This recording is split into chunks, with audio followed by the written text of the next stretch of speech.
Ang Arcadia Empire ay isang kaharian na kilala sa mga sikat na tiwaling pinuno nito, at matinding linya ng depensa upang panatilihing payapa ang lungsod mula sa sinumang gustong pigilan ang mga namumuno doon. Nagsimula ang lahat 5 taon na ang nakararaan, at nakikita natin ang mga taong naninirahan sa bansa na lumikha ng mga nakabaluti na suit na nilagyan ng iba't ibang armas upang harapin ang anumang hukbo o organisasyon na maaaring gustong hamanin sila at ibagsak ang lungsod. Walang makakapigil sa kanila, gayunpaman, isang gabi sa isang kabilugan ng buwan, isang maitim na Dragon Knight na nakasuot ng itim na angkop na baluti ay dumating at nagpatigil sa paniniil minsan at para sa lahat, at siya ay kilala bilang Black Hero. Siya ay labis na nalulupig, at siya lamang ang nag-iisang sumire at dumurog sa iba pang mga mech, hinahampas ang mga ito sa mga dingding ng imperyo, at sinunog ang mga gusali hanggang sa lupa mula sa tuktok ng tore. Ang labanan ay inoobserbahan ng isang babae, at nang matapos ang labanan, narinig niya ang mga yabag sa likuran niya. Ito ay isang lalaking may pilak na buhok na nagngangalang Lux na nagkataong prinsipe ng imperyo. Nagsimula siyang maglakad ng dahan-dahan patungo sa kanya na may madilim na aura na nakapaligid sa kanya, at nakangiti habang papalapit sa babae, na sobrang natatakot sa kanyang isipan. Sinabi niya sa kanya na kunin kaagad ang kanyang espada, at ginawa niya ito kaagad. Hanggang ngayon, ang pagkakakilanlan ng makapangyarihang Dark Dragon Knight na ito ay misteryo pa rin sa buong mundo, ngunit lahat ng naninirahan sa Arcadia Empire at nakasaksi sa mga kaganapang ito ay nagkukwento pa rin ng nangyari sa gabing iyon bilang paggalang sa Black Dragon Knight or ang Black Hero na nagligtas sa bansa mula sa walang katapusang paniniil. Gayunpaman, walang nakakaalam kung ano ang nangyari pagkatapos bumagsak ang lungsod nang mawala ang itim na bayani, at ang imperyo ay kinuha muli ng iba, at wala na siya kahit saan. Pagkalipas ng 5 taon, at pinalitan ng mga bagong pinuno ang pangalan ng imperyo sa kaharian ng Eitzmata. Dito nakita namin ang isang lalaki na tumatakbo sa mga rooftop, at nahulog siya sa dormitoryo ng babae sa ibabaw mismo ng ilang plot armor. Hindi napigilan ng lalaki ang kanyang sarili at nag-overreact, tinawag ang babae na isang cutie at ang pinakakapansin-pansing babae na nakita niya sa kanyang buhay. Ginagawa niya ito para hindi siya magalit or mainis. Gayunpaman, nagkamali siya nang sumigaw ito ng napakalakas at tinawag si Lux na isang kaawa-awang walang kwentang lalaki at agad na umalis dito, at inutusan ang mga bantay na arestuhin siya. Sa paglaon, nakita namin si Lux na nakadina sa isang selda sa mga piitan sa ibaba ng fortress ng Empire, at nakagapos dito sa buong araw. Siya ay tila nanghihina at pagod at sinusubukang tumawag sa sino man sa kuta, habang siya ay masasawi na sa uhaw. Narito ang isang babaeng dumating na tinatawag na Call Cipher, isang magandang may asul na buhok na babae, at sinubukan ni Lux na ipaliwanag sa kanya na lahat ito ay isang malaking hindi pagkakaunawaan, at isang pusa lang ang kanyang hinahabol na nagnakaw ng pitaka ng babae. Kaya't hinahabol niya ang pusa na nagkataong tumakbo sa mga bubong ng dormitoryo, at nahulog siya at napunta sa mga babae. Gayunpaman, walang pakialam si Call Cipher sa kanyang mga kalokohang dahilan, at hindi man lang naniniwala sa isang salita na sinasabi niya. Sa palagay niya ay sinusubukan niyang subaybayan ang lahat ng magagandang babae, at tinawag siyang isang lalaking walang modo na hindi marunong rumspito sa mga kababaihan. Pagkatapos ay tinanong niya si Lux kung bakit dala niya ang dalawa sa mga sword device na ito, dahil napakabihirang makakita ng isang tao na gumagamit ng dalawang espada sa isang pagkakataon, at idinagdag na ang itim na espada ay mukhang iba sa anumang bagay na nakita niya dati dahil hindi ito ginawa sa kasalukuyang imperyo, at ito ay ginawa gamit ang isang bihirang itim na bakal na nakaukit ng mga hiyas at diamante. Sa sandaling iyon ay sinabi sa kanya ni Lux na hindi siya dapat humawak ng ganoong espada, at doon ay nagpakita ang isa pang babae na tinatawag na Cheris, at ipinaliwanag kay Call Cipher na hindi siya dapat pumunta rito upang makipag-usap sa bilanggo. Pagkatapos ay ipinaalam niya kay Lux na gusto siyang makausap ng headmaster ngayon, kaya pumunta silang lahat sa principal office habang hila-hila si Lux kasama nila. Nang makarating sila sa opisina ng headmaster, sinalubong si Lux ng headmaster, at napagtanto ni Lux na ang bagong empire ay ginawang isang uri ng akademya, at alam talaga ng headmaster kung sino ang lalaking ito. Pagkatapos ay sinabi niya sa iba pang mga babae na siya ang lalaki na nagngangalang Lux, ang dating prinsipe ng Arcadia Empire, ngunit dahil sa isang coup d'etat ang huling imperyo ay napabagsak at tinawag siyang kabiguan. Sinabi ng mga babae na pinagmamasdan niya sila, ngunit sinabi ng punong guro na alam niya kung sino siya at tinawag siyang isang natatakot na lalaki, na hinding-hindi maglalakas loob na tumingin sa isang babae kahit na ay request pa ito sa kanya. Pagkatapos niyang tanungin si Lux kung alam na niya kung ano na ang lugar na ito, at pagkatapos magkonekta ng ilang tuldok ay naiintindihan niya na ito ay talagang all-girls academy na pinamamahalaan ng bagong empire na tinatawag na Eights Mata. Sinabi niya sa kanya na dahil sa nakaraang digmaan 5 taon na ang nakakaraan, nawala sa kanila ang lahat ng pinakadakilang lalaking Dragon Knight, at ito ay dahil napaslang ni Lux ang karamihan sa kanila, at ngayon ang natitira na lang ay si Lux at ilan pang iba. Pagkatapos ng labanan, tila alam niya na si Lux ang Dark Dragon Knight o kilala bilang Black Hero, ngunit inilihim niya ito sa iba pang mga babae sa ngayon. Ipinaliwanag ng punong guro kay Lux na sa kabila ng pagkawala ng pinakamahuhusay na lalaking Dragon Knight, ang mga babae na ito ay tila may likas na kakayahan sa pagsakay sa mga mekanisadong dragon, at ang kanilang layunin ay sanayin sila. At gusto niyang magtrabaho si Lux dito bilang kanilang guro. Matapos marinig ito, nagulat si Lux dahil siya ang nag-iisang lalaki sa buong akademya, at ang pag-uusap na ito ay narinig ng lahat ng iba pang mga estudyante, at isa sa kanila ay isang babae na tinatawag na Lizheart Eights Mata, ang prinsesa ng kasalukuyang imperyo. At hindi niya aaprubahan na magtrabaho si Lux dito dahil siya ang babaeng napuntahan niya kanina at sobrang galit siya sa kanya, sanisigawan ang lugar at galit na hiniling na hamanin si Lux sa isang 1 versus 1 na duel match. Sinabi niya kung siya ay manalo ay maaari siyang magtrabaho sa paaralan, ngunit kung hindi ay kailangan niyang ibaba ang kanyang mga armas at humingi ng tawad, at tanggapin ang pagkatalo at magiging kanilang bilanggo magpakailanman.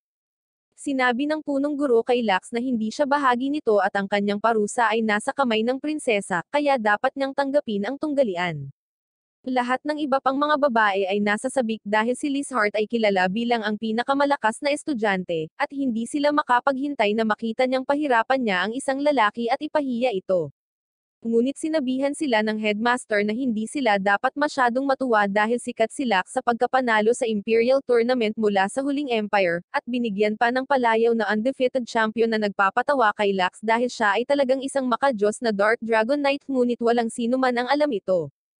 Pagkatapos sabihin ng Prinsesa Lizheart sa lahat na ipaalam sa buong kaharian na ang prinsesa ng Eights Mata Empire ay makikipagduel kay Lux, sa dating prinsipe ng Arcadia Empire, at nabigla si Lux matapos malaman na siya ang kasalukuyang prinsesa ng bagong imperyo na nagpataboy sa kanya. Nang maglaon sa araw na iyon, nakipagkita si Lux sa kanyang kapatid na si Eri, na nadismaya sa kanyang pinaggagawa sa buhay na humahantong sa maraming paghahabol ng panggigipit sa hangganan sa kanyang ulo. Gayun din, ang kaibigan ni Eri, si Nook, ay tumangging umupo dahil gusto niyang maging maingat kay Lux. Natatakot si Eri na baka maaresto si Lux dahil sa pagiging kilabot, at kailangan niyang bayaran ang kanilang utang. Tila, ang dating maharlikang pamilya ay itinuturing na mga tulisan, kaya, kailangan nilang magbayad ng mga multa upang makakuha ng mga pribilehiyong katumbas ng isang karaniwang mamamayan ng Eights Mata Empire. Kaya naman, gusto ng kanyang kapatid na manalo si Lux sa laban-laban kay Lizheart, na may hindi pa natatalo na track record na tulad niya. Si Lux, na kilala bilang undefeated champion, ay pumayag na tuparin ang nais ng kanyang kapatid. Kinabukasan, pumasok si Lux sa entablado para sa kanyang laban kay Lizheart, isang stadium na puno ng mga mag-aaral ang nasa sabik bilang ang maharlika mula sa nakaraan at kasalukuyan ay magsasalpukan. Tinanong ni Lizheart si Lux kung alam niya ang dahilan ng tunggalian na sinimulan niya. Nakikita na siya ay clueless, nangako si Lizheart na ihahayag ang dahilan kung manalo siya sa laban. Hinugot ni Lux ang kanyang espada at nilagyan ang kanyang sarili ng isang wyvern suit, samantalang nilagyan ni Lizheart ang kanyang sarili ng isang mas malakas na divine drag ride na tinatawag na Tiamat. Taliwas sa wyvern suit ni Lux, ang Tiamat ay may mas advanced na hanay ng mga kontrol. Nang makitang wala siyang Cap-Ares, sinubukan ni Lux na iwasan ang lahat ng mga pag-atake sa simula at itinoon ang lahat sa kanyang depensa. Mabilis na nalaman ni Lizheart na sinusubukan niyang itabla ang laban sa pamamagitan ng pag-aaksaya ng oras ng laban, kaya nagpadala siya ng ilang drone na sinusundan ng isang sinag. Naputol ang espadang nilagyan ng wyvern habang sinusubukang depensahan ni Lux ang atake ni Lizheart. Pagkatapos ay nagpatawag si Lizheart ng machine gun, habang hinihimok si Lux na gamitin ang isa pang itim na espada, na mukhang mas malakas sa ilang kadahilanan. Ayaw gamitin ni Lux ang espada, na ikinagalit ni Lizheart dahil ayaw niyang minamaliit siya. Nang makita ang kitakot-takot na kalagayan ng kanyang kapatid, natitiyak ni Eri na ang kanyang kapatid ay may matinding paninindigan kapag siya ay nagtatakda sa isang layunin, at hindi madaling sumuko para sa iba. Kaya naman, ang kanyang kapatid ay maaaring manalo sa tunggalian ng may matinding paghahangad. Gaya ng inakala ni Eri, sinimulan ni Lux na iwasan ang lahat ng mga atake, na nagpapabalisa kay Lizheart at inakay siyang gumamit ng espesyal na kakayahan na ipinagkaloob sa mga Divine Drag Rides lamang. Ang kakayahan ay humila kay Lux sa lupa, na nagpapaunawa sa kanya na ang espesyal na kakayahan ng Tiamat ay ang gravitational control. Kaagad pagkatapos ng pag-atake, maliwanag na pagod si Lizheart at sa lalong madaling panahon nawala ng kontrol sa Tiamat suit. Sa ibang lugar, bumubusi na ang isang kaina-hinalang tao, na sumipol sa mga hadlang sa paligid ng dulang grounds, habang sabay na tinatawag ang isang halimaw na tinatawag na Abyss. Sa pagdating ng Abyss, lahat ay inilikas sa kaligtasan, habang si Lux ay nagpasya na Sog-Oren at labanan ang halimaw. Gamit ang tulong ni Lizheart, binuo ni Lux ang plano para maging decoy, dahil gagamitin ni Lizheart ang kanyang kanyan para na one-shoot ang halimaw sa signal ni Lux. Sa pag-charge, isinapanganib ni Lux ang kanyang buhay upang may posisyon ang Abyss sa perpektong posisyon para sa pag-atake ni Lizheart na matagumpay na tumama sa halimaw. Nang masawi ang halimaw, si Lux na walang malay sa kanyang wyvern suit, ay bumagsak, at siya ay isinugod sa isang ekstrang silid sa loob ng akademya. Kinabukasan, nanaginip si Lux tungkol sa kanyang nakaraan kung saan naalala niya ang kanyang kapatid sa ama na si Fugal na nagtanong kung si Lux, kasama ang kanyang wyvern suit, ay makikipagtulungan sa kanyang Bahamut suit. Nagising si Lux mula sa kanyang kawalan ng malay, at natagpuan ang kanyang sarili sa isang silid. Para gantimpalaan si Lux sa pagprotekta sa kanya, nagpa siya si Lizheart na tulungan si Lux bilang ganti habang patuloy niyang tinitingnan si Lux sa buong araw. Natagpuan ni Lizheart si Lux na mas mahinhin kaysa sa kanyang Royal Arcadia family, kaya sinabi ni Lux kay Lizheart na siya ay pinilit na lumabas sa Imperial Court, kaya naman, hindi siya katulad ng mga naunang mapang-ipang pinuno ng Arcadia gaya ng ipinangako niya noon. Pagkatapos ay ipinaalam din ni Lizheart kay Lux ang dahilan ng tunggalian na pinasimulan niya, habang ipinapakita sa kanya ang crest malapit sa kanyang katawan. Sinabi ni Lizheart kay Lux na gusto niya itong kalabanan dahil nakita niya ito dati sa paligan, kaya gusto niyang malaman kung ililihim ito ni Lux. Ang crest ay mula sa lumang Empire Arcadia, ngunit si Lizheart ay nag-aalangan na magpaliwanag pa. Gayun din, kapag tinanong tungkol sa Black Sword device, hindi rin gaanong ibinunyag ni Lux dahil nais niya itong maging lihim. Habang mas nakikilala nila ang isa't isa sa mas mabuting termino, pinahintulutan ni Lizheart si Lux na manatili bilang isang kadet sa halip na ang nakaraang alok na magtrabaho sa academy, na labis siyang nagulat ngunit nagpapasalamat. Kinabukasan, nag-enroll si Lux bilang isang kadet at sumali sa isang klase para sa pagsasanay. Matapos ipakilala ang kanyang sarili sa guro ng klase at mga kapwa kaklase, umupo si Lux sa tabi ng kanyang dating kaibigan noong bata pa na si Philpy, na mas lalong naging maganda noong huli niya itong nakita 7 taon na ang nakararaan. Umupo sa malapit, naiingit si Lizheart dahil gusto niyang sarilihin si Lux para sa kanyang sarili, ngunit dumating ang isa pang katunggali, na inalis ang kanyang atensyon. Sa pagtatapos ng klase, nalaman ng maraming estudyante na nag-aalok din si Lux ng mga serbisyo para sa mga mababang trabaho. Maraming mga babae ang humihiling sa kanya na subukan ang kanyang mga kasanayan sa pagtutubero, at ibigay ang mga sheet ng papel sa mga nais makakuha ng mga serbisyo ni Lux. Tinanong ni Lizheart si Lux kung maaari siyang maging kanyang pribadong escort. Nang makita si Lux na pinagkakaguluhan ng isang grupo ng mga babae, sinubukan ni Philpy na makialam, ngunit inabutan siya ni Lizheart ng isang tungkulin upang kumain sa halip. Dumating si Cole Cypher sa eksena at pinaalalahanan si Lux tungkol sa trabahong inaalok sa kanya noon ng headmistress.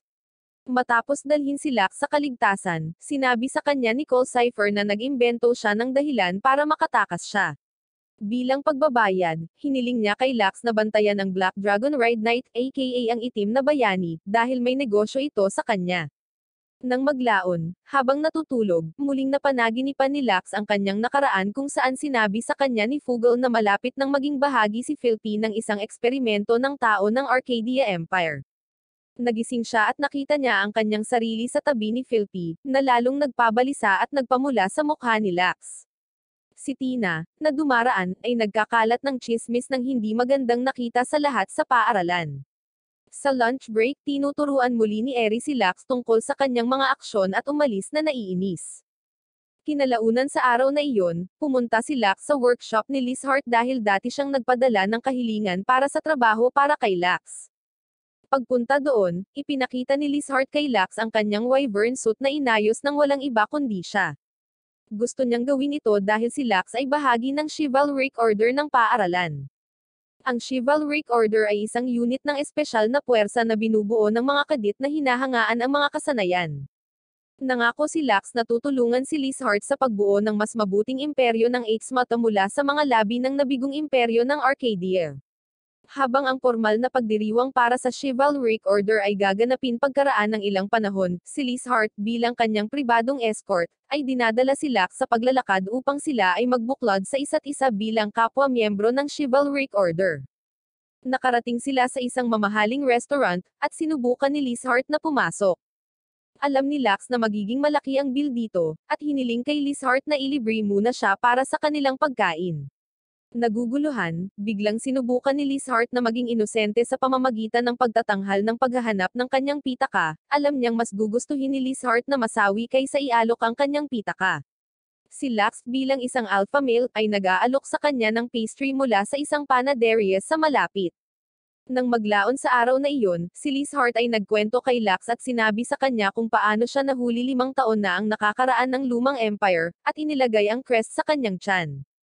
Ang kanyang ama, na abala sa araw ng kudeta, ay hindi siya iniligtas at iniwan siya.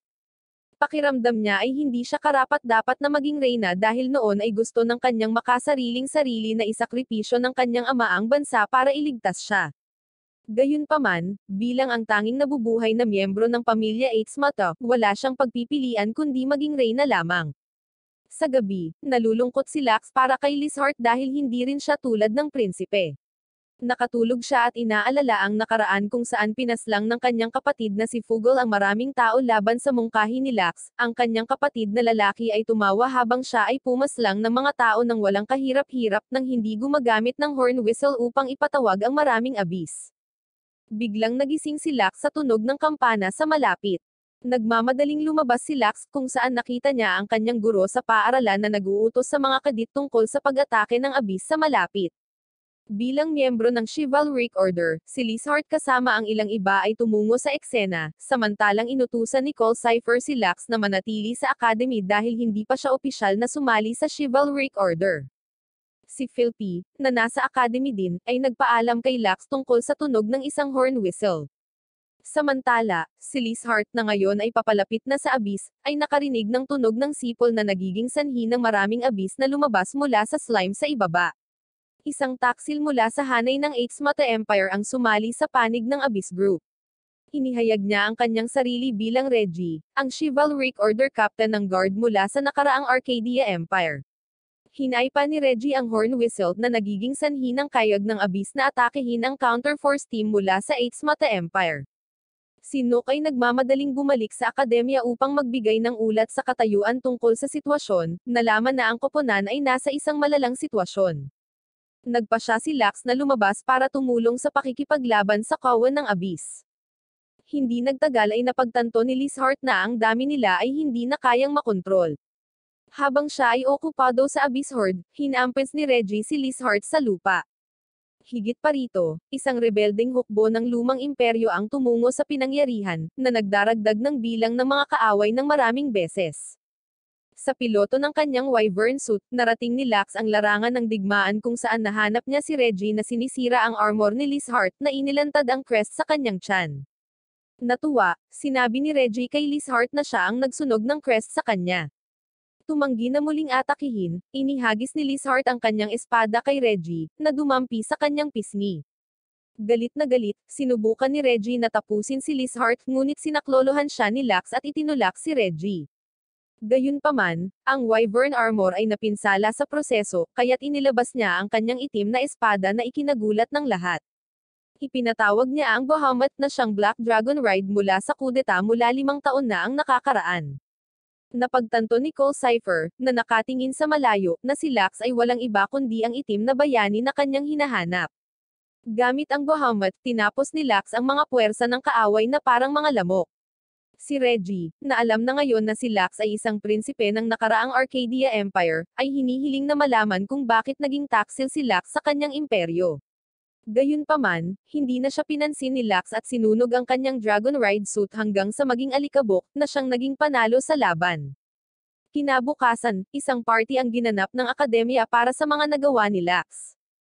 Napagtanto ni Lux na siya ay nasa magandang estado nang ang lahat ng mga babae ay nagsimulang lumapit sa kanya. Gayunpaman, si Sanya, kasama ang isang grupo ng mga babae, ay maingat pa rin kay Lux dahil sa kanyang relasyon sa nakaraang imperyo. Para maging kapanapanabik ang mga bagay, sinimulan ng headmistress na si Ryan ang isang kompetisyon kung saan susubukan ng mga babae ng akademya na kumuha ng special request form na nasa kamay ni Lux. Bilang gantimpala, si Lux sa loob ng isang linggo ay magiging alipin sa taong kukuha ng form mula sa kanya.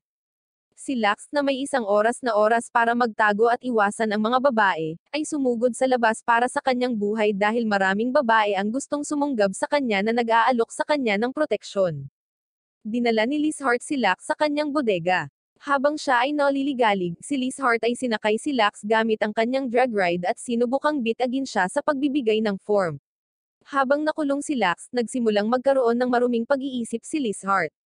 Kaya, pumayag si Lux na maging alipin niya kung papalayain siya nito, matagumpay na niloloko siya upang palayain siya. Tumakbo si Lux sa unang pagkakataon upang makatakas.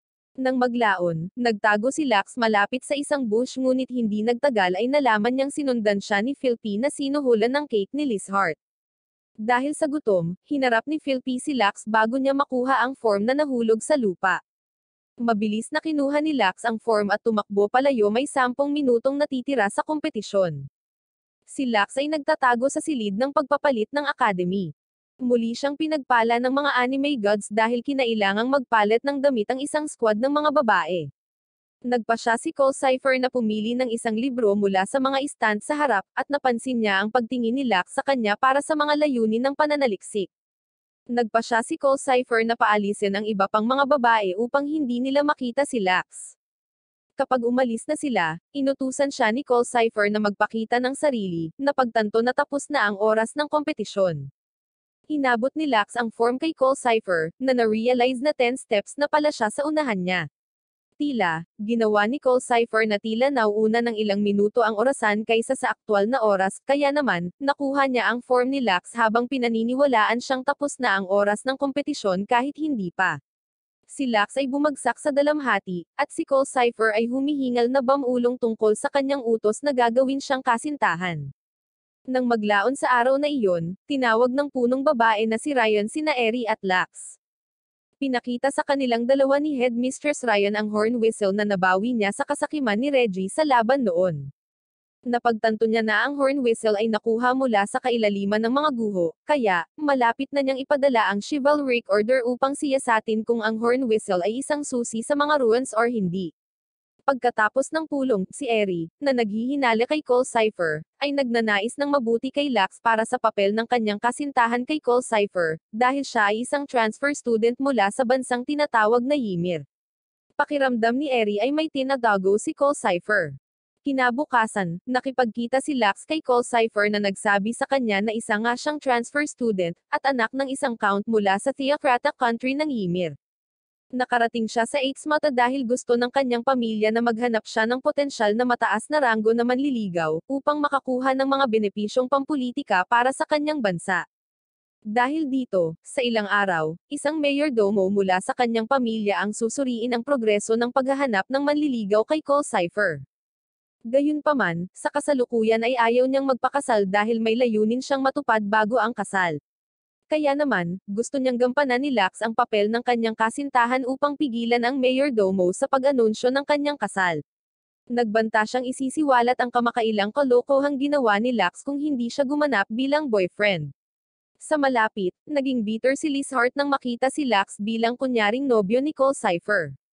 Sa gabi, tinutulungan ni Cole Cypher si Lux sa kanyang takdang aralin. Nang pumasok si Lizheart na sinunds na nina Philpy at Tina. Para pagselusan si Cole Cypher, ibinunyag ni Lizheart na magkahawak kamay sila ni Lux noon. Walang alam sa buhay pag-ibig, naniniwala si Lizheart na mabilis na tumataas ang relasyon nila ni Lux at kailangan lang nilang mag-kiss para magkaanak. Sinubukan ng grupo na panatilihin ang kanyang dalisay na pag-iisip, at nagpasya si Lux na matulog para sa kanya kasama si Cole Cypher. Kinabukasan, dinala ni Cole Cypher si Lux sa isang tindahan ng damit. Nagpasya sina Philpy at Lizheart na buntotan ng palihim ang dalawa. Nag-order siya ng ilang custom na damit para kay Lux na nagpapasalamat kay Cole Cypher sa pagbili nito, hindi tulad ng kuripot na si Lizheart na hindi gumastos ng kahit isang sentimos sa kanya. Nagpasya si Cole Cypher na ilibre din si Lux sa isang restaurant. Sa ruta, silang dalawa ay tinambangan ng mga random na kaaway na nagbabanta sa kanila na sumunod upang maiwasan ang kaguluhan. Hinabala ni Lux ang dalawang tao sa kanyang harapan, samantalang si Cole Cypher ay gumagamit ng kanyang sword device para ipatawag ang kanyang divine drag ride na tinatawag na Fafnir. Pinoprotektahan niya si Lux mula sa paparating na atake, at pagkatapos ay gumamit ng wise blood na nagpapahintulot sa kanya na mahulaan ang mga galaw ng mga kaaway nang may pag-iintindi sa kinabukasan. Tumpak niyang pinababa ang mga drag rides ng mga kaaway. Lumapit sina Lizheart at Philpy para tulungan si Lux na nagulat na sinusundan siya ng dalawa. Sa kanilang pag-uusap, sinubukan ng isa sa mga kaaway na tumakas ngunit pinigilan ito ni Albert na mayordomo ni Cole Cypher. Nang kumalma ang lahat, huminto silang 5 sa malapit na restaurant. Ipinakilala ni Cole Cypher si Lux kay Albert na medyo nadismaya sa pinili ni Cole Cypher. Kasabay nito, tumungo si Lord Nocto or Nox sa kanilang mesa upang makilala ang kanyang magiging asawang si Cole Cypher. Nauna nang nagtakda si Albert ng suitor meeting para kay Cole Cypher at sa kanya na magaganap bukas. Hindi nagpakita ng interes si Cole Cypher at ipinaalam sa kanya na kasalukuyang nililigawan niya si Lux. Ginampanan din ni Lux ang bahagi gaya ng naunang ipinangako. Ang pamilyang Kreutzer ay isa sa mga pamilyang pinakamalapit sa imperyo ng Arcadia. Kaya naman, nagpasya si Nocto na ituro ang kanyang mas mataas na klase kumpara kay Lux na isa lamang Fallen Prince. Nag-set up siya ng isang tunggalian ng mga drag rides at nangakong aalis siya kung matatalo siya, ngunit kung manalo siya ay dapat pilitin ni Cole Cypher ang sarili na pakasalan si Nocto. Itinatakda ni Cole Cypher ang duel ng magkapares at ipinarace ang sarili kay Lux, habang ipinarace si Albert kay Nocto sa nakatakdang magduel na magaganap pagkatapos ng susunod na 3 araw. Si Nocto, sigurado sa kanyang tagumpay, ay tumatawa habang umaalis. Nang sumunod na gabi, nakipagkita si Nocto kay Hana na may horn whistle na pinaniniwalaan ni Nocto na susi sa mga ruins. Gayunpaman, itinutuwid siya ni Hana at sinabi sa kanya na si Cole Cypher talaga ang susi sa mga ruins. Nangako si Nocto na papakasalan si Cole Cypher bilang siya ang susi, at nagplano si Nocto habang dahan-dahan siyang gumagawa ng mga hakbang upang maabot ang kanyang layunin na maging susunod na hari ng Imperyong Eightsmata. Kinabukasan, sa academy, pinasalamatan ni Cole Cypher si Lux dahil walang kamali-mali niyang ginampanan ang papel ng kasintahan kahapon. Si Lizheart na nakarinig sa kanila ay naaliw nang malaman na si Cole Cypher at Lux ay nagkukunwaring magnobyo, ibig sabihin ay nagkaroon pa siya ng pagkakataong makasama si Lux. Si Lizheart, bilang may mga plano, ay nag-aalok pa na magpasok ng drill sa Wyvern ni Lux para sa paparating na tunggalian kay Nocto. Dahil kulang siya sa tulog, nagtungo si Lux sa isang lugar upang magpahinga ngunit nadatnan niya si Tina na dinala siya sa isang silid na puno ng mga sorpresa. Doon niya nadatnan sina Lizheart at Philpy na nakadamit bilang mga katulong. Habang naghahanda ng mga pagkain, ang mga babaeng dalaga ay nagsimulang magbigay kay Master Lux ng mga serbisyo simula sa isang malaking buffet. Samantala, sa ibang lugar, gaganapin ang isang komperensya ng kastilyo sa Eightsmata Castle. Ang reyna at ang 4 na dakilang maharlika ay nagtitipon sa pulong upang pag-usapan ang isang seryosong bagay.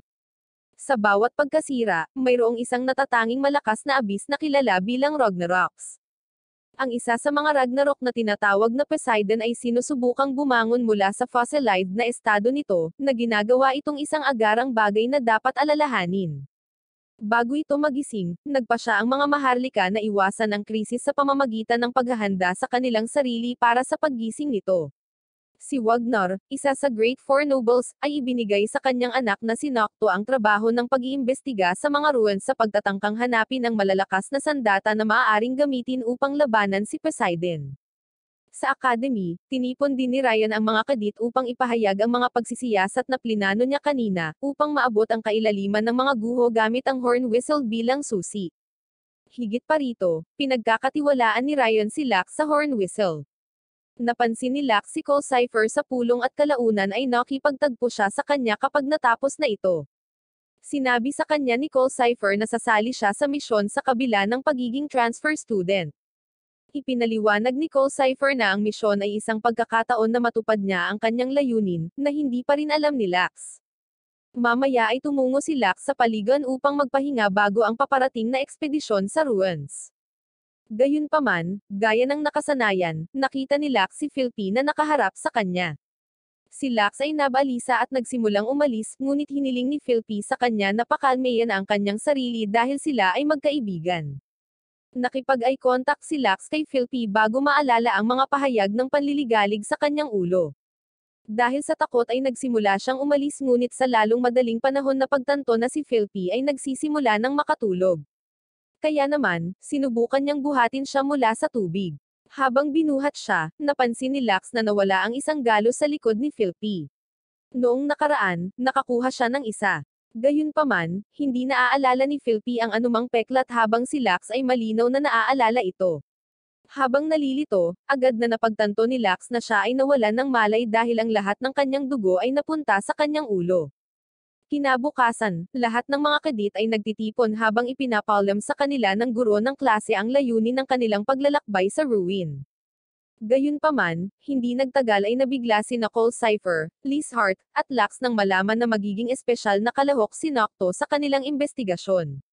Dahil galit si Liz Hart sa kanyang pagdating, ibinalita ni Nocto na paprotektahan niya ang koponan mula sa panganib at wala nang ibang gagawin.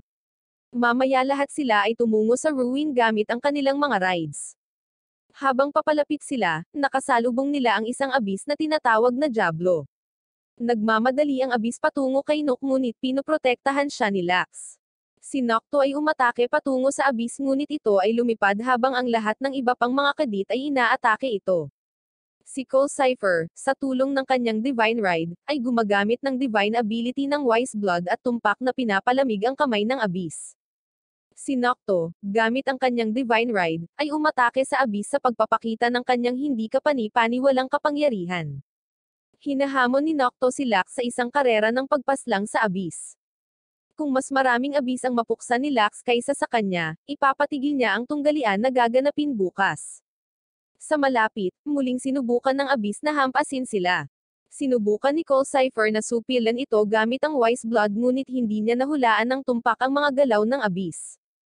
Inilunsad ng abis ang kanyang apoy na hininga patungo sa kanya, ngunit iniligtas siya ni Lux sa oras. Ipinatawag ni Nocto ang isang malaking palakol at inihagis ito patungo sa abis, at matagumpay na tinamaan ang katawan nito. Tinutuya ni Nocto si Lux dahil malinaw na mas mahusay siya sa pakikipaglaban sa abis at malamang na manalo sa karera. Hindi nakatuon, nagsimulang mawala ng kumpiyansa si Cole Cypher dahil ang kanyang Wise Blood sa hindi malamang dahilan ay hindi gumagana gaya ng kanyang nilayon. Biglang inutusan agad ni Liz Hart ang lahat na magtago habang nagsisimula ng sumabog ang abis.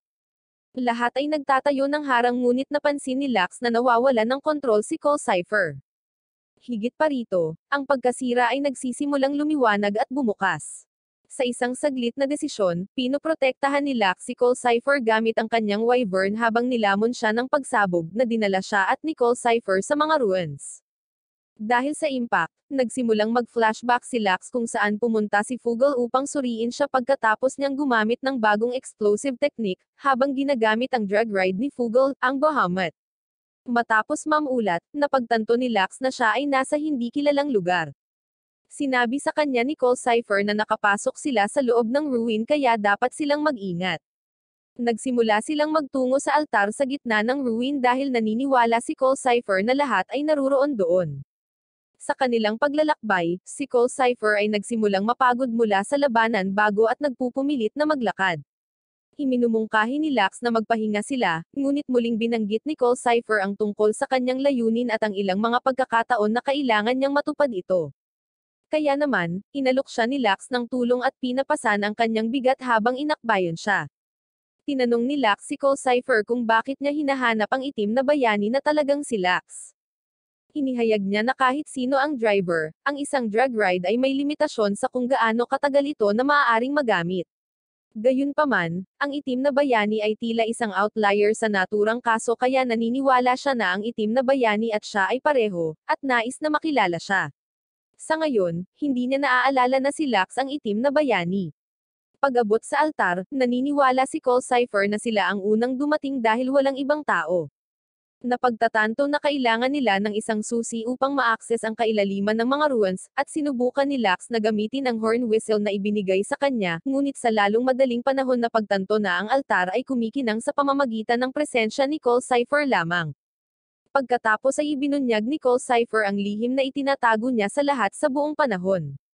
Sa pagbukas ng isang daanan pagkatapos makilala ang susi, ibinunyag ni Cole Cypher na hindi siya mula sa pamilyang Maharlika, or kung paanong hindi siya mula sa mundo ng mga tao sa bagay na iyon. Sa katunayan, siya ang huling nakaligtas sa mga ruins kaya siya ang naging susi sa mga ruins. Matapos makakuha ng access sa passageway, nagsimulang masira ang mga pader kaya agad na dinala ni Lax si Cole Cypher sa bukas na daanan. Matapos makapasok sa loob, hinaharangan ng gumuhong mga durog na bato ang pasukan na nakakabit sa kanila sa loob ng daanan. Mula sa altar, tumungo si Cole Cypher sa unahan at ipinaalam kay Lax na bata pa lamang siya nang matagpuan siya sa loob ng isang kapsula na tulad ng nakita niya. Upang higit pang ipaliwanag, ibinunyag ni Cole Cypher na siya ay kinupkop ng pamilyang Infok ngunit dahil siya ay isang ruin survivor, lahat ng tao kasama ang mga taga-Infok ay lumalayo sa kanya. Upang makakuha ng pagmamahal mula sa kanyang mga kapatid, siya ay naglagay ng maraming pagsisikap na maging isang drug knight ngunit gayon paman, napabayan siya ng kanyang mga kapatid dahil galing siya sa mga ruins. Palibhas ay hindi naaalala ang kanyang nakaraan, ginawa niyang layunin na siyasatin ang ruin upang mahanap ang sinumang mga nakaraang kasabwat. Gayunpaman, mas lalo siyang nalulungkot matapos makitang walang mga kasabwat sa loob ng ruin.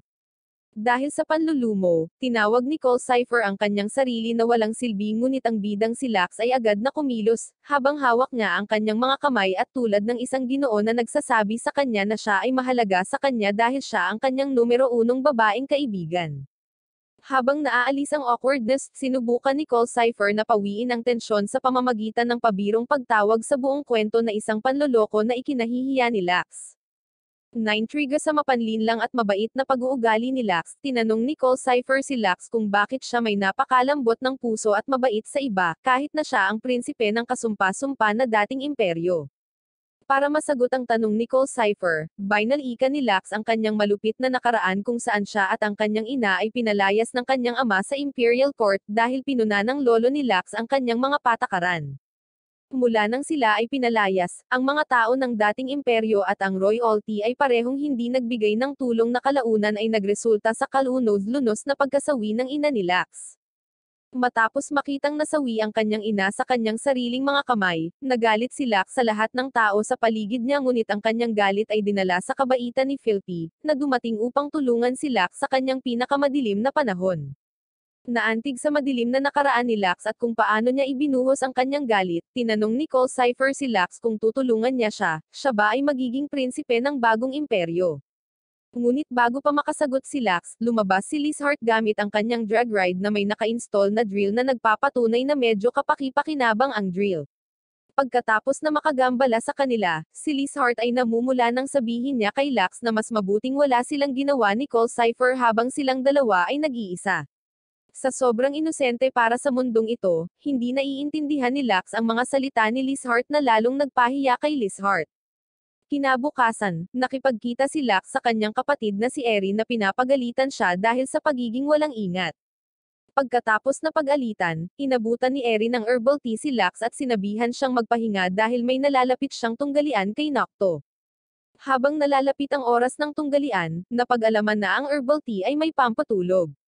Habang papalapit na ang oras ng tunggalian, mahimbing pa rin ang tulog ni Lax. Tila, ayaw ni Cole Cypher na makaladkad si Lax at dahil sa kanya kaya naman ginamit niya ang espesyal na anyo noon, at pinilit si Eri na patulogin siya para sa kanya. Habang nagpasya siyang tumuloy sa tunggalian ng mag-isa, nang makarating sa napagkasunduang lokasyon, nagtanong si Nocto tungkol kay Lux ngunit pinatigil siya ni Cole Cipher at sinabihan siyang simulan ang tunggalian nang wala siya. Upang gawin itong patas, sinabihan ni Nocto ang kanyang butler na si Albert na magpahinga, habang ginagamit niya ang kanyang kapangyarihan kay Albert na naging dahilan ng kanyang pagbagsak. Nang hindi na nag-aksaya pa ng oras, pareho silang nakipag-away habang pareho silang nagsimulang magsagupaan ng mga espada. Maya-maya, kinutya ni Nocto si Cole Cipher at pagkatapos makipag-ugnayan sa kanya, saglit niyang ginamit muli ang kanyang kapangyarihan at agad siyang bumitaw. Pagkatapos gamitin ang kanyang kapangyarihan, tila mas malakas si Nocto dahil kaya niyang iwasan ang mga pag-atake ni Cole Cipher kahit na ginamit niya ang kanyang kakayahan sa foresight. Dahil nanghihina si Cole Cipher, sa wakas ay nagawang itumbo siya ni Nocto sa lupa at pinilit siyang umalis sa kanyang drag ride na Fafnir. Nang makitang walang magawa si Cole Cipher, ipinahayag ni Nocto na siya ay isa lamang susi sa mga ruin para sa kanya. Ngunit bago pa siya makapagpatuloy, lumabas si Lux sa Black Hero drag ride na nagpapakita ng kanyang Black Hero form kay Cole Cipher. Para protektahan ang inaakalang kasintahan, si Lux ay nagmamadaling salakayin si Nocto at pagkatapos magsagupaan ng mga espada, agad na nalaman ni Lux ang tunay na kapangyarihan ng Divine Drag Ride ni Nocto, na kung saan ay sinisipsip ang ibang Divine Drag Ride's powers habang ginagamit niya ang kapangyarihan ni Cole Cipher na sinipsip niya noon para makita ang kinabukasan. Palibhas ay humanga sa matalas na mata ni Lux, ginamit agad ni Nocto si Cole Cipher bilang decoy habang umatake ito patungo sa kanya na pumipilit kay Lux na bumagsak sa lupa, at protektahan ito na nagbibigay sa kanya ng pagkakataong sipsipin ang kapangyarihan ng itim na bayani. Matapos manahin ang kapangyarihan ng itim na bayani, ginamit ni Nocto ang kapangyarihan ng itim na bayani at sinimulan niyang talunin si Lux. Matapos ipagtanggol ang sarili, nagsimulang maubos ni Lux ang paggamit ng kanyang enerhiya sa pagtatanggol sa sarili mula sa sarili niyang mga pag-atake, na ginamit ni Nocto. Nang makitang nagsisimula ng matalo si Lux kay Nocto, nagsimulang maiyak si Cole Cipher matapos makita ang labis na pagsasakripisyo ni Lux para sa kanya. Matapos makita ang mga patak ng luha na bumabagsak mula sa mga pisngi ni Cole Cipher, nakakuha si Lux ng napakalaking buff habang nagpasya siyang manalo sa anumang halaga para sa kanyang kasintahan. Para tapusin ang tunggalian minsan at para sa lahat, si Lux, gamit ang kanyang out of the roof power buff, ay gumamit ng kanyang strong attack, at tinalo niya kaagad si Nocto. Kinabukasan, nakipagkita si Lux kina Albert at Cole Cipher sa isang cafe, na naging dahilan para sundan sila ni Lizheart, na nagseselos kay Cole Cipher. Dahil natalo ni Lux ang fiancé ni Cole Cipher, inanunsyo siya ni Albert bilang bagong fiancé ni Cole Cipher, na talagang nagpagulat kay Lux. Upang maalis ang hindi pagkakaunawaan, sinubukan ni Lux na itama si Albert ngunit hindi niya ito pinakinggan at hinayaan silang mag-isa para gumugol ng ilang oras na magkasama. Sa kanilang dalawa, sinabihan ni Cole Cipher si Lux na huminahon, at agad niyang pinuri ang pagiging agresibo ni Lux na ipinakita niya noong isang araw. Upang gantimpalaan si Lux sa pagiging pinakaastag na kasintahan, si Cole Cipher ay nagpatuloy sa pagkiss kay Lux na nagpapadala kay Lux sa ibang mundo dahil ang pagkiss niya sa isang babae ay isang imposibilidad na natupad. Pag-espiya mula sa malapit, sumugod si Lizheart sa loob ng kafe dahil hindi niya kinaya si Cole Cipher na hilingin kay Lux na pakasalan siya kung gusto niya ng mga kiss na ganoon. Pagkalipas ng ilang araw, kumalat ang balita tungkol sa isang tao na nakarob sa buong akademya, na sinundan ng balita ng malakas na Knight Celestia Ralgres na babalik sa akademya. Dahil si Celestia ay ayaw ang mga lalaki, pinilit si Lux na pasuotan ng pandamit na babae, at ipinadala siya upang i-scout ang lugar na nakasuot ng uniforme. Naglalakad sa loob ng akademya, walang nakakakilala kay Lux sa pamamagitan ng girly disguise dahil natural na medyo girly ang boses nito. Pagkaraan ng ilang sandali na pagmasdan ang lugar, nagpasya si Lux na magpahinga sa isang bangko, ngunit agad siyang nagambala ng mahinang boses ng isang taong nagsasalita sa loob ng mga palumpong.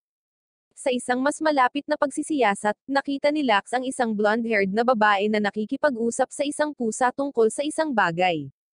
Habang naririnig niya ang babae na nakikipag-usap sa isang pusa, isang misteryoso na lalaki ang nagpakita sa likod ni Lux, at sinubukan niyang paghiwa-hiwain ito.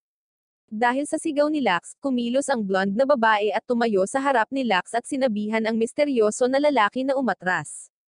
Nang makitang dumating na ang reinforcement, gumamit ang misteryoso na lalaki ng smoke bomb para makatakas, at binato niya ng punyal ang blonde na babae bago umalis. Upang protektahan ang blonde na babae, tumalon si Locke sa harap ng babae, at siya ay nakakuha ng isang maliit na sugat sa pamamagitan ng punyal. Nang maglaon, upang gamutin ang sugat, dinala ng blonde na babae si Locke sa medikal na silid kung saan sinabihan niya si Locke na buksan ang kanyang mga kamisete para makapaglagay siya ng benda. Sa takot na masira ang kanyang disguise, sinabihan siya ni Locke na buksan ang kanyang kamiseta at ilagay ang benda habang nakaharap ito sa kanyang likuran. Matapos gamutin ang kanyang sugat, nagpa siya si Locke na umalis, ngunit bago umalis, tinanong ng babae si Locke ang kanyang pangalan at dahil nagpapanggap si Locke bilang isang babae, sinabi niya sa kanya na ang kanyang pangalan ay Luna. Matapos marinig ang babaeng pangalan ni Locke, isiniwalat ng blonde na babae na siya ay walang iba kundi ang pinakamalakas na knight na si Celestia, at iminungkahi niya na dapat silang magkita ng mas madalas.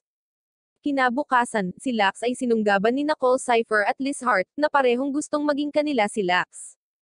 Na corner, sinubukang iwasan ni Locke ang atensyon na dulot ng kanilang munting pag-aaway.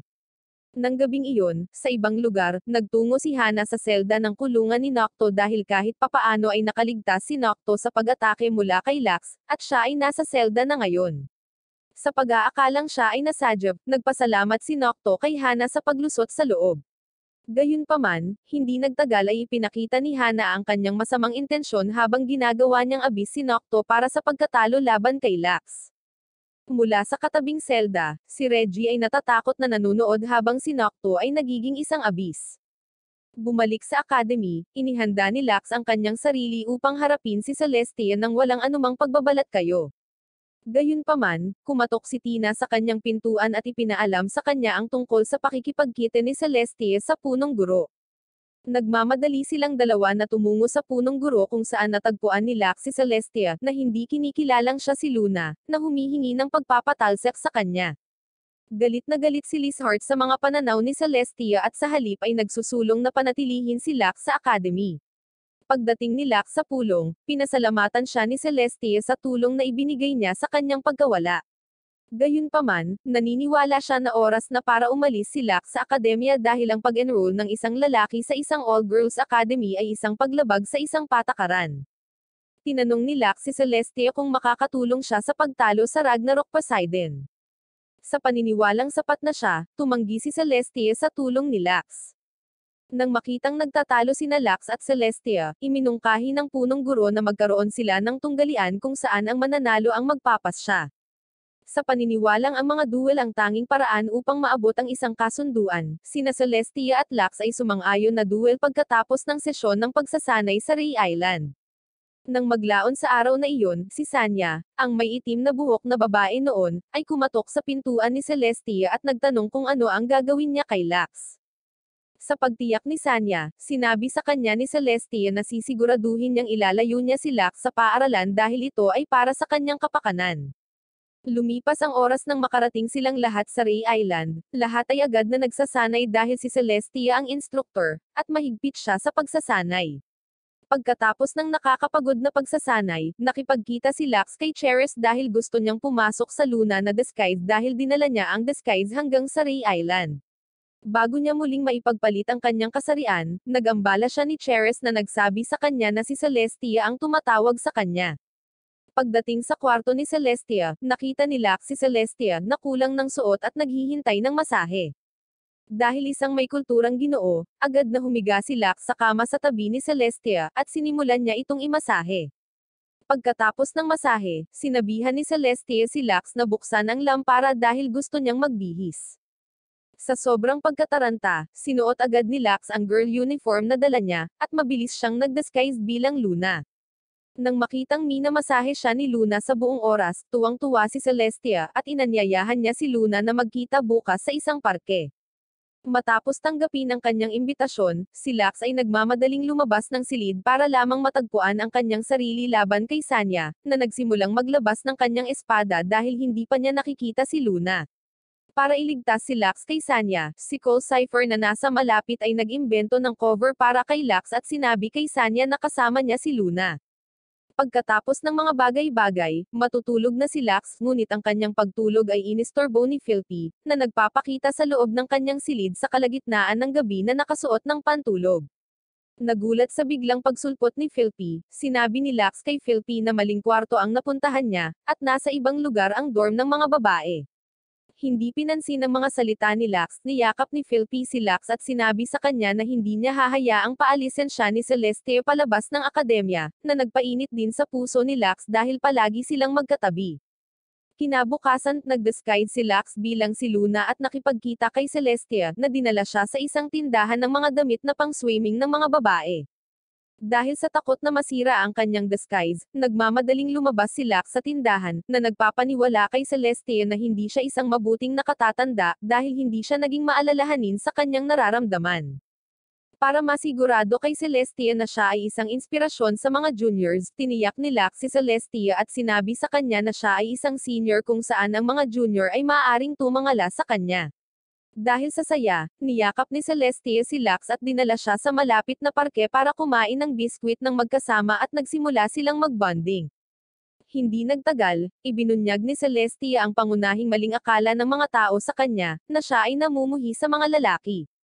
Nang narinig niyang sinabi ni Celestia na hindi siya napupuot sa mga lalaki, sumigaw si Lux sa kanyang isipan dahil kabilang siya sa mga naniniwala sa kanya na isa siyang tunay na man-hater at alam na niya ngayon na mali siya sa kanya.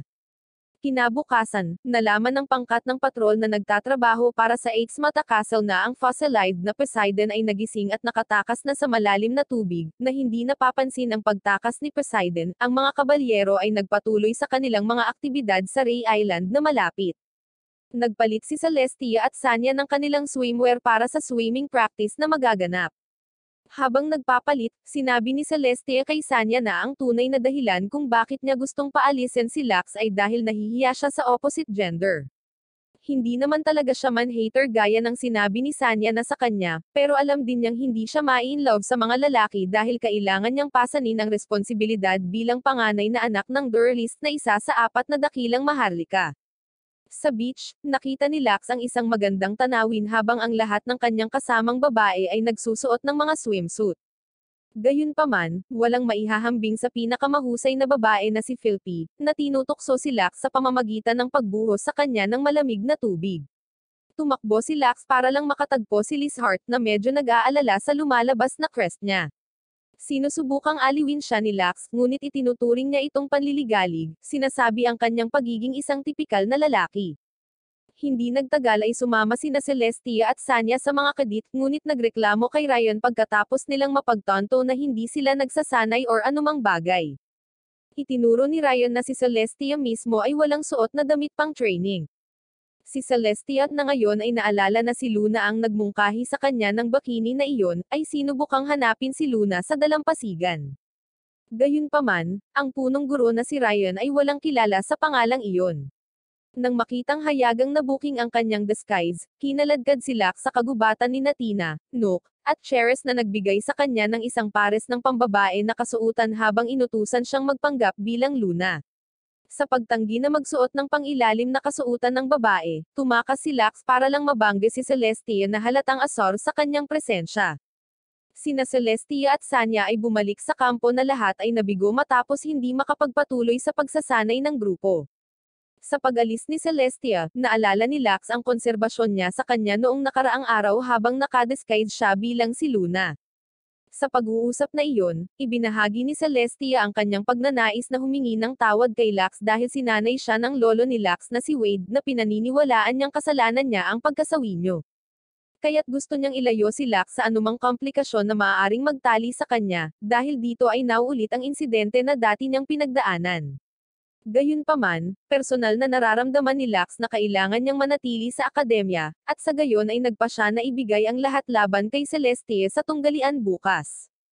Sa labas ng mga kampo ng mga kadit, ang nakabalabal na tao at si Hana ay nagkikita sa isa't isa upang pag-usapan ang kanilang plano para bukas. Kinabukasan, tumungo sina Lux at Celeste sa duel ground para sa kanilang nakatakdang laban. Si Celestia kasama ang kanyang divine drag ride na Lindworm, ay nakatayo sa harap ni Lux kasama ang kanyang wyvern. Sinabi ni Eri kay Nook na sinusubukan ni Lux na ilihim ang Bahamut sa ilan sa mga miyembro ng Chivalric Order, na hindi pa rin nakakaalam nito.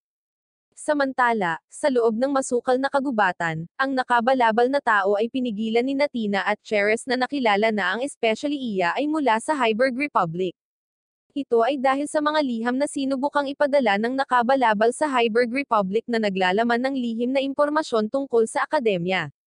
Bukod dito, ang kaguluhan na ginawa ng nakabalabal sa akademya ay para linlanggan si Lux. Kaya naman, nakikilala ni Tina ang balabal na tao bilang si Sanya. Napagtanto na ang kanyang hula ay tama sa marka, itinapon ni Sanya ang kanyang pagbabalat kayo at ipinahayag na balak niyang tapusin ang lahat ng naruroon sa isla upang sirain ang imperyo ng Eightsmata. Pinapatawag niya ang kanyang drag ride habang pinahuhusay ng horn whistle ang kanyang mga kakayahan, na isang bagay na hindi kailanman nakita or narinig ni Natina at Cheres. Sa malapit, umihip ng horn whistle si Hana na nagiging sanhi ng paglakas ng drag ride ni Sanya.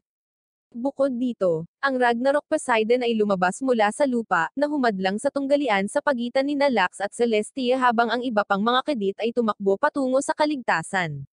Napansin ni Eri na nawawala si Philpi sa loob ng kagubatan. Nagsisimulang makaramdam ng panghihina si Philpi sa hindi malamang dahilan. Sa kabutihang palad, pinoprotektahan siya ni Ryan, na nakatatandang kapatid ni Philpi. Bumalik sa dalampasigan, si Celestia, laban sa mga mungkahi ni Lux, ay gumagamit ng kanyang banal na kakayahan na tinatawag na Divine Gate, na nagpapahintulot sa kanya na mag-teleport malapit sa Poseidon. Matagumpay siyang nakatama ng isang atake upang mahanap sina Sanya at Hana sa eksena. Habang nakabalabal si Hana, napagkamala ni Lux si Hana bilang si Fugol. Ginagamit ni Hana ang kanyang horn whistle na nag-trigger kay Poseidon, habang sinusubukang hampasin ni Sanya si Celestia ngunit pinigilan ito ng wyvern ni Lux. Umalis si Sanya, habang si Poseidon ay gumagawa ng black smoke screen.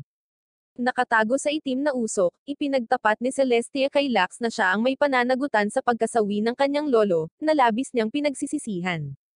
Noong nakaraan, si Celestia ay nakakuha ng katiwalian sa loob ng nakaraang imperyo ng Arcadia.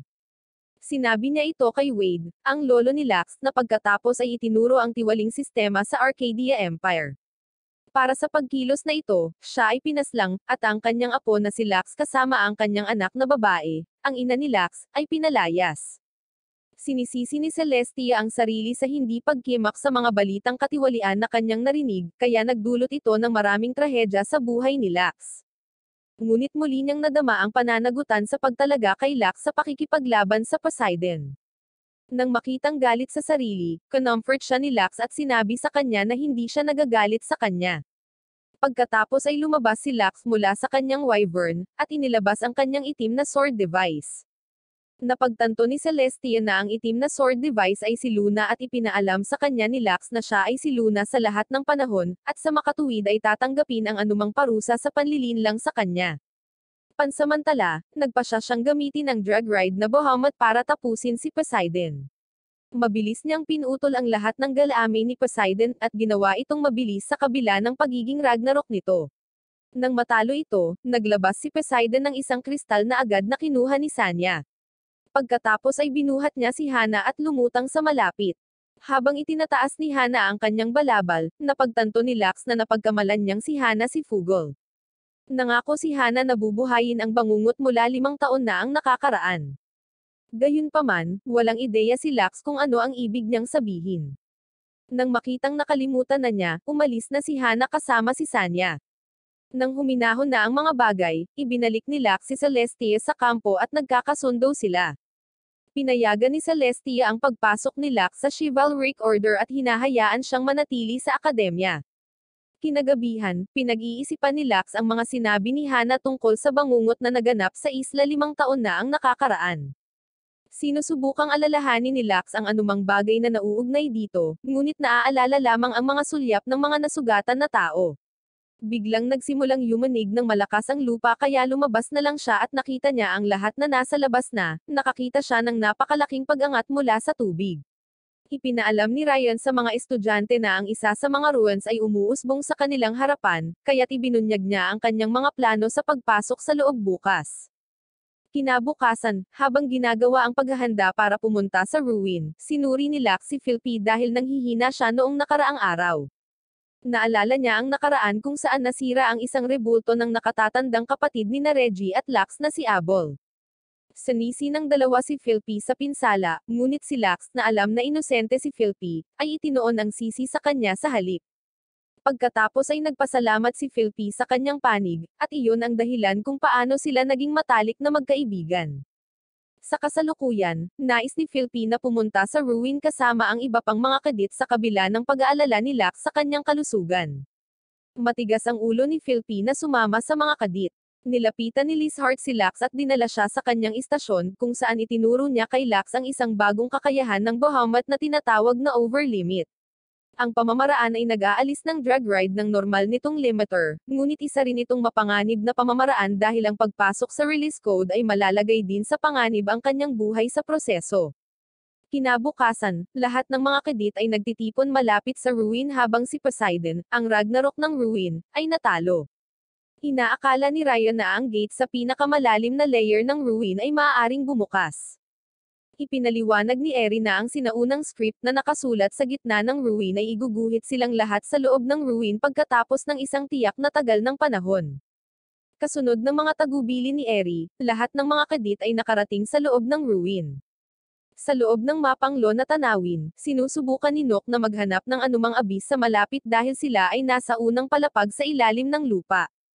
Ipinaliwanag ni Eri na ang mismong ruin kung nasaan sila ay nagpapatuloy sa 11 palapag sa ilalim ng lupa. Ang grupo ay nagsimulang mag-survey sa lugar, at sa lalong madaling panahon ay nakarating sa isang lugar kung saan tumutubo ang mga halaman.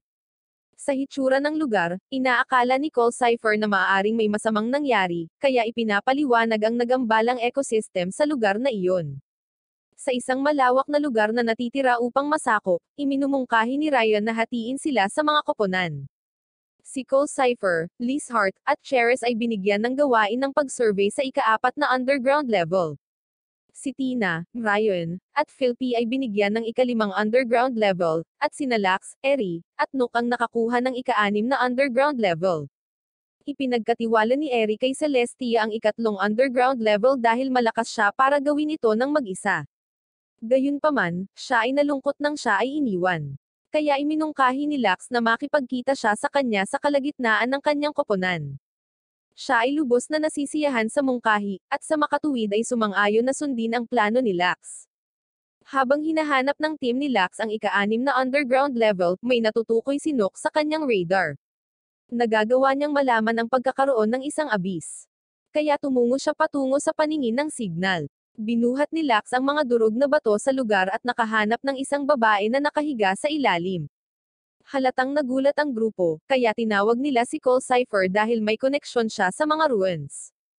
Sa paniniwalang delikado ang manatiling malapit, inutusan ni Cole Cypher sina Nook at Eri na tumungo sa grupo ni Lizheart na si Lux lang ang nasa tabi niya. Si Cole Cypher ay nagpapatuloy sa pagsisiyasat sa babae. Hinawakan niya ang mukha ng dalaga, at bigla siyang nagising.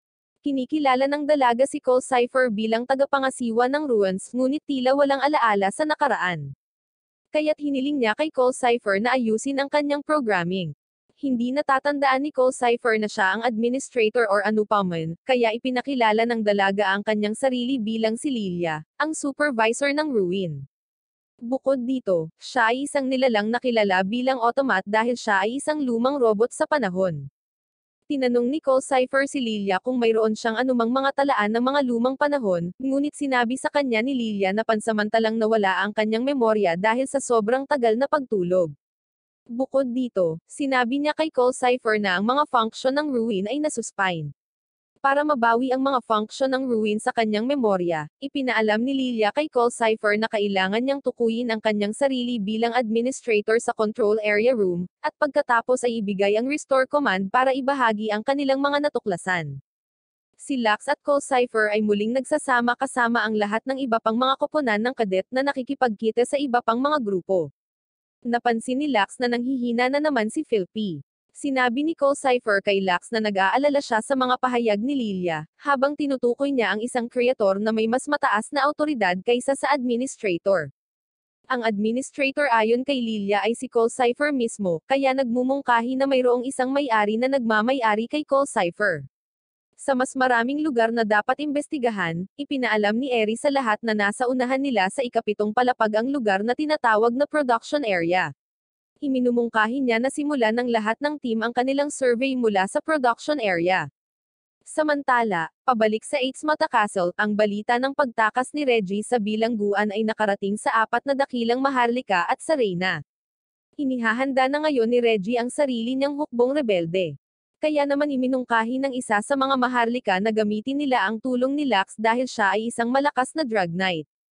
Bumalik sa ruin, sumali si Lux sa koponan ni Philpy dahil nanghihina siya sa hindi malamang dahilan. Ang grupo ay nakarating sa lugar ng produksyon upang makita lamang ang maraming mga kapsula na naglalaman ng abis. Napasigaw si Philpy nang maramdaman niya ang isang abis na papalapit sa kanila. Sa malapit, ginagamit ni Hana ang horn whistle para lumabas ang abis. Inatake ng isang abis si Lux, ngunit nagawang ipagtanggol ni Lux ang kanyang sarili pagkatapos ng ilang pakikibaka. Ayon kay Lilia, kapag pumasok sa state of alert ang ruin, naglalabas ito ng tatlong abis. Dalawa sa kanila ang lumabas sa labas ng ruins, habang ang isa ay lumabas sa loob upang protektahan ang mga tao sa isla. Tumungo sina Philpy at Lux sa labas ng ruin, na iniiwan si Ryan sa pangangalaga kay Tina sa loob ng ruin. Nang makitang alam ni Philpy kung nasaan ang abis, tinanong siya ni Lux kung nakapunta na ba siya sa ruin noon, ngunit hindi siya sinagot ni Philpy. Pag-abot sa labas, nagsimulang maalala ni Lux ang bangungot mula 5 taon na ang nakakaraan. Biglang, binasag ng isang abis si Philpy sa pader sa harapan. Pinaslang ni Lux ang parehong abis at agad na sumugod sa tulong ni Philpy. Gayunpaman, napagtanto niya na ang isang underground area ay bumukas sa ilalim ng gusali kung saan nabangga si Philpy.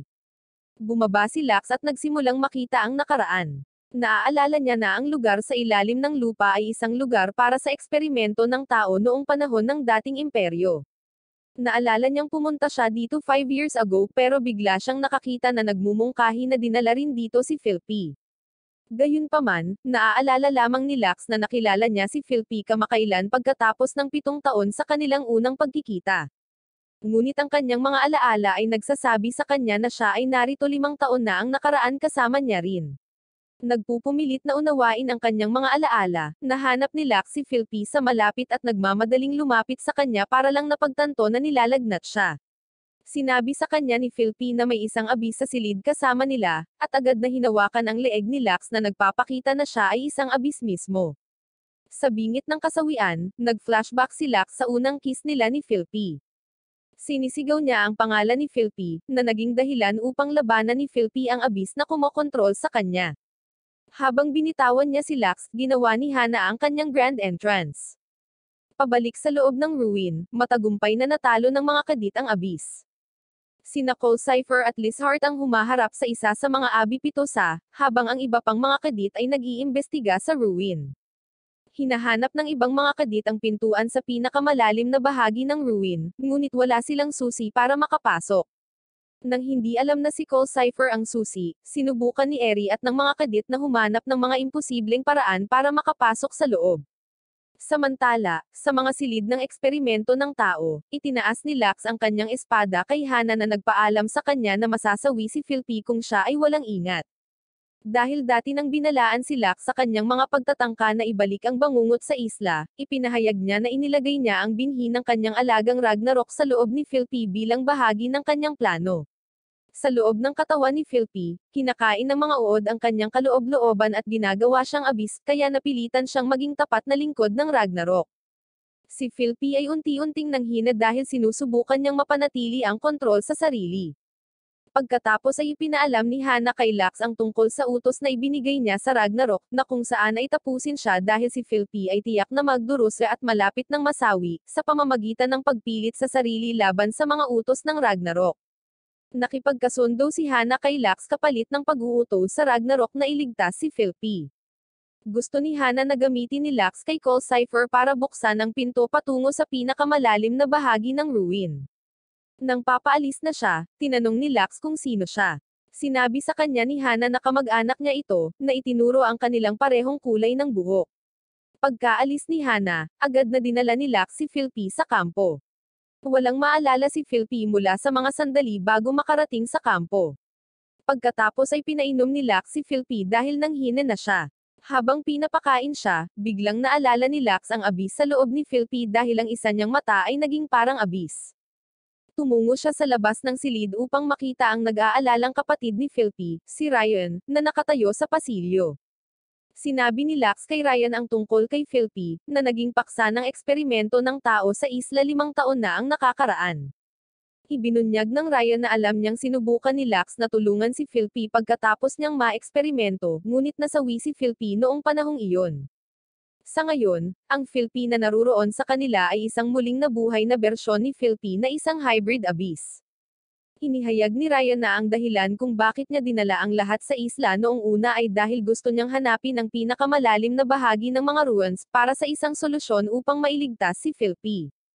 Sa pag-alala na tinulungan siya ni Philby na malampasan ang kalungkutan ng pagpanaw ng kanyang ina, nagpa siya si Lux na tulungan si Ryan na maabot ang pinakamalalim na bahagi ng ruin. Kinalaunan ay nakipagkita si Lux kay Lizheart na nag-ayos ng kanyang Bahamut.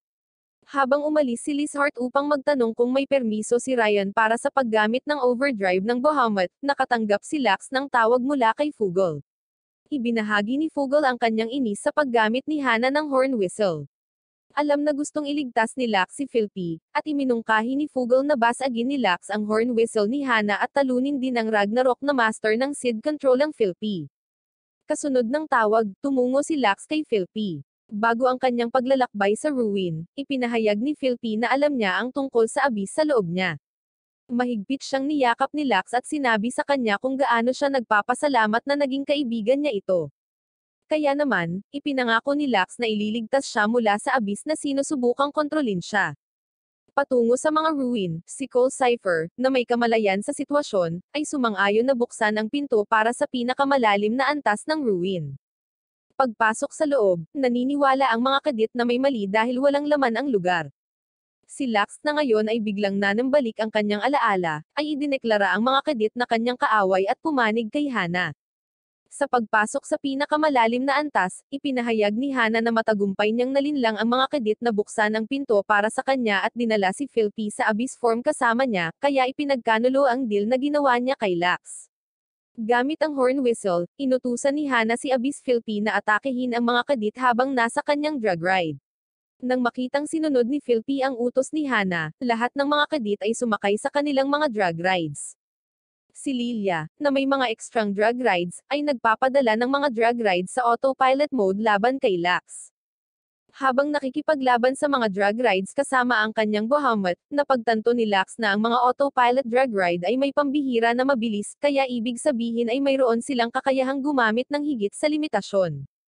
Nahihirapan ang mga kadit na pigilan si Abyss Philby dahil kinansela ng kanyang Divine Drag Ride, Missing Fate, ang kakayahan ng iba pang Divine Drag Ride. Nang makitang nagkakaproblema ang kanyang mga kaibigan, nagpa siya si Eri na kumilos ng mabilis gamit ang horn whistle na binigay noon ni Ryan kay Lux. Samantala, sinubukan ni Hana na gamitin ang crystal mula kay Poseidon sa altar sa loob ng antas. Gayunpaman, bago niya ito magamit, nag-ambala siya ni Fugol. Bigla siyang nakarinig ng sipol sa kabila ng hindi paggamit ng kanyang horn whistle.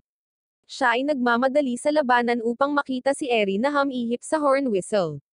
Sinubukan ding sumipol ni Hana ngunit pinigilan siya ni Philby. Ito ay dahil ang mga utos ni Hana ay hamina, kaya't pinahintulutan si Philby na bumalik sa kanyang normal na anyo. Ang mga kadit na ngayon ay may kapangyarihan, ay nag-utos kay Hana na sumuko. Si Hana, na ayaw sumuko, ay ginamit ang kapangyarihan ng kanyang horn whistle para ipatawag ang isa pang Ragnarok. Habang nagpaputok ang mga kadit sa Ragnarok, ginagamit ng Ragnarok ang mga sanga nito para hulihin ang mga kadit. Tila, tumaas ang rate ng pag-regenerate ng Ragnarok sa tuwing inaatake ito. Nang makitang napakalakas ng Ragnarok, humingi ng pahintulot si Lux kay Lizheart na gamitin ang overdrive ng Bahamut. Bagamat sa una ay nag-aalangan dahil ito ay masyadong mapanganib, hindi nagtagal ay pinahintulutan ni Lizheart si Lux na gamitin ang overdrive dahil sa banta ng Ragnarok. Tumungo si Lux sa labanan at tumawid sa Ragnarok ngunit hindi nagtagal ay nahuli siya ng mga sanga na nasa ilalim ng kontrol nito. Ibinigay ni Lizheart kay Lax ang disarmang code mula sa kanyang team, na nagpapahintulot kay Lax na gamitin ang overdrive sa overdrive mode. Pinaslang ni Lax ang Ragnarok sa napakabilis na bilis na nakalilito kay Hana na sigurado sa kanyang tagumpay. Ang ruin ay bumagsak sa dagat, kaya lahat ay lumikas. Matapos ang buong kabiguan, bumalik si Lax at ang mga kadit sa kampo upang ibalik ang pabor mula sa dati. Si Philpy ang nag-aalaga kay Lax dahil ginamit niya ang overlimit sa labanan. Habang nakikipag-usap kay Lax, ipinahayag niya na lumalaban siya sa Horn Whistle dahil sa labanan sa loob ng ruin. Natutuwa si Lax na marinig iyon, dahil wala na sa napipintong panganib ang buhay ni Philpy. Pinasalamatan ni Philpy si Lax habang tinutupad niya ang kanyang pangako na iligtas siya sa kabila ng mga hamon. Kinabukasan, nagtungo si Lax sa kanyang academy para lang magulat sa isang party na gaganapin para sa kanilang tagumpay. Pagkatapos ng mahabang pananatili nila sa isla, nais ni Ryan na ipagdiwang ang kanilang pagbabalik sa akademya. Gayunpaman, siya ay pinagalitan ng mga nakatataas dahil sa kanyang survey sa loob ng ruin nang walang pahintulot nila. Naniniwala siyang madali siyang makakarason dahil mas nakatutok sila sa major event na gaganapin sa Royal Capital ng Eightsmata. Ito ang pambansang kaganapan sa foundation na minarkahan ang 5 taon mula nang mabuo ang imperyo ng Eightsmata. Habang sinusubukan ni Lizheart na gumawa ng hakbang kay Lax, inanyayahan ni Cole Cypher si Lax na makipag-date. Hindi nagtagal ay nalaman ni Lizheart na hindi lang si Cole Cypher ang kanyang kakompetensya, dahil mas marami pa siyang kalaban dahil gusto rin ni na Celestia at Philpy na makipag-date kay Lax. Bago simulan ng mga babae ang labanan sa pakikipag-date, iminumungkahi ng headmaster na si Ryan na si Lax ang gumawa ng ultimate choice. Hindi makapili sa kanyang makakadate, nagpasya si Lax na i-date ang mga babae ng isa-isa. Kinabukasan ay ini-escort ni Eri si Lax sa unang date nila ni Celestia. Sa kanilang paglalakbay, sinabi ni Eri kay Lax na magkakaroon ng All-Dragon Battle segment sa Foundation Festival. Ito ay isang paligsahan kung saan ang mga kinatawan mula sa bawat bansa ay nagtitipon, at nakikipagkompetensya para sa kanilang karapatang suriin ang mga ruins. Sa pagkakataong ito, kinatawan ni Lax at ng mga miyembro ng Chivalric ang kanilang bansa. Gayunpaman, pinipigilan ni Eri ang paglahok ni Lax sa torneo dahil kagagaling lang niya mula sa labanan sa ruin sa Raze Island. Bago makipagkita si Lax sa kanyang kadate, binalaan siya ni Eri na isang malakas na Drag Knight na kilala bilang Dagger ng Empire Assassin ang naiulat na nakatakas sa bilangguan sa Royal Capital ng Eightsmata. Iniisip ni Eri na ang nakatakas ay maaaring sundan si Lax dahil natalo niya ang Arcadia Empire. Pagkatapos ng babala, ipinakita niya kay Lax ang kanyang kadate, si Celestia, na nakasuot ng maganda. Sina Cheris Nook at Tina, na mga coordinator ng mga date ni Lax, ay nagbigay kay Lax ng isang mas formal at nakaistilong set ng mga damit. Sinisimulan nila ang kanilang date sa pamamagitan ng pamamasyal sa mga stall na nakaset up para sa festival. Pagkaraan ng ilang sandali, nagpahinga sina Lax at Celestia malapit sa isang fountain. Nagbiro si Lax kung paano nagkamali si Celestia na uminom ng alak at ngayon ay nahihilo na siya. Bilang pasasalamat kay Lax sa paglabas sa kanya, sinubukan ni Celestia na makipagkamay kay Lax ngunit hindi sinasadyang natamba, at nahila si Lax kasama niya. Si Lax ay swerteng natamba kay Celestia, at si Tina ay nagbibiro tungkol sa makulat na panig ni Lax. Dahil tapos na ang oras nila ni Celestia, ipinaalam sa kanya ng mga date coordinator ni Lax ang tungkol sa susunod nilang date ni Cole Cypher. Inimbitahan ni Cole Cypher si Lax sa isang ballroom na puno ng nobles at drag knights na nagtipon bago ang All Dragon Tournament. Inanyayahan ni Cole Cypher si Lax sa isang sayaw. Dahil baguhan si Lax sa pagsasayaw, sinabihan siya ni Cole Cypher na sundan siya. Paglubog ng araw, tumungo si Cole Cypher sa balcony kung saan siya tumatawa, naaalala ang awkward dance moves ni Lax. Pagkatapos ay sinabi ni Cole Cypher kay Lax na nag-set up siya ng isang date dahil sinusubukan talaga siyang suriin ni Albert para umakto pa rin na parang engaged na siya kay Lax. Hiniling ni Cole Cypher kay Lax ang isang kunwaring kiss. Si Lax ay sumunod sa kanyang hiling, at si Tina ay namangha sa matikas na kasanayan ni Cole Cypher. Pagkatapos ay dinadala ng mga date coordinator si Lax sa susunod nilang date ni Philpy. Gaya ng dati, nagsusuot si Philpy ng mga damit na maaaring lumiit sa kanya ilang taon na ang nakalipas. Naabot ang perpektong lokasyon ng date, ipinahayag ni Philpy na pumili siya ng isang simbahan para sa isang date. Pagkatapos ay dinala niya si Lux sa loob ng lokal na simbahan, at inihiga siya sa kanyang kandungan para makapagpahinga siya sa lahat ng problema na mayroon siya sa kanyang buhay. Dahil sa ilang mga hadlang sa kanyang daraanan, hindi napigilan ni Lux ang mga mata kay Philby at sa halip ay nagpa siya siyang matulog. Matapos ang isang oras na pagtulog, lumabas si Lux at nakipagkita kay Lizheart na masama ang loob sa katotohanang hindi siya pinili ni Lux bilang kadate. Gayunpaman, naiintindihan niya na si Lux ay nahirapang pumili. Kaya naman, hinayaan niya siya. Inihayag niya na ang dahilan kung bakit gusto niyang makita si Lux ay dahil sa isang pabor na gusto niya mula sa kanya. Pagkatapos ay hiniling niya kay Lux na maging kanyang knight gaya ng dati. Pagkatapos ng kanyang graduation, kakailanganin niya ng isang attendant na tutugon sa kanyang dumaraming tungkulin. Naniniwala si Lux na ang kanyang mga nakaraang relasyon sa dating imperyo ay maaaring magpalubha ng mga bagay para sa kanya. Kaya, sinabi sa kanya ni Lizheart na sa kabila ng mga komplikasyon, nais niyang posibleng ipakilala siya kasama ang kanyang sarili sa bansa sa huling araw ng Foundation Festival. Matapos hilingin kay Lux na magkaroon ng sagot bago ang huling araw, nahihiyang tumakbo si Lizheart. Kinabukasan, sinabi ni Lux kay Eri ang tungkol sa kanyang paglahok sa All Dragon Tournament. Tinawag siya ni Eri na irresponsible at pinahihintulutan lamang siya ng 12 minuto sa loob ng paligsahan, dahil may mga banta pa rin sa paligid. Habang naglilista ng mga banta tulad ni Hana at Reggie, ipinaalala ni Eri sa kanya ang dagger ng Empire Assassin. Habang nakikipag-usap si Lux kay Eri, pareho silang nag-ambala ng bigla ang pagsulpot ni Yori, na nagsasabing siya ay dating Drag Knight ng dating Empire, at siya na ngayon ang kukuha ng command mula kay Lux dahil siya ang dapat niyang master. Dahil ito ay masyadong biglaan, sinabi sa kanya ni Lux na hintayin ang kanyang mga order sa harap ni Eri. Ngunit sa pag-alis ni Eri, sina Lux Lizheart ay nagpa-practice ng kanyang talumpati para sa pagdiriwang. Pagpasok ni Lux sa kanyang silid, pinag-usapan nila ang alok ni Lizheart noong isang araw. Samantala, sina Hana, Sanya, at Yori ay nasa loob ng isa pang ruin na kanilang pinaganya. Si Lux at Eri ay ipinatawag ng mga maharlika upang pag-usapan ang isang Pocahontas sa pamamagitan ng napagkasunduan na ibagsak ang bagong kaharian, na magaganap pagkatapos ng torneo ng drag ride. Inutusan si Lux na kumilos bilang isang decoy upang akitin ang mahigit 100 abist na nagtatago sa mga walang nakatirang nayon malapit sa kaharian na may pangakong matatanaw ang insidente sa Ray Island. Inutusan din nila si Lux na manalo sa paparating na paligsahan, at pumayag siyang gawin ang dalawa, kahit natutol dito si Eri. Sa pagbabalik sa akademya, hiniling ni Lux kay Lizheart na muling baguhin ang kanyang Wyvern drag ride, ngunit nakita niya si Yori. Nahanap niya siya, at pinag-uusapan nila ang mga dahilan niya sa paglilingkod sa kanya kahit nawala na ang imperyo.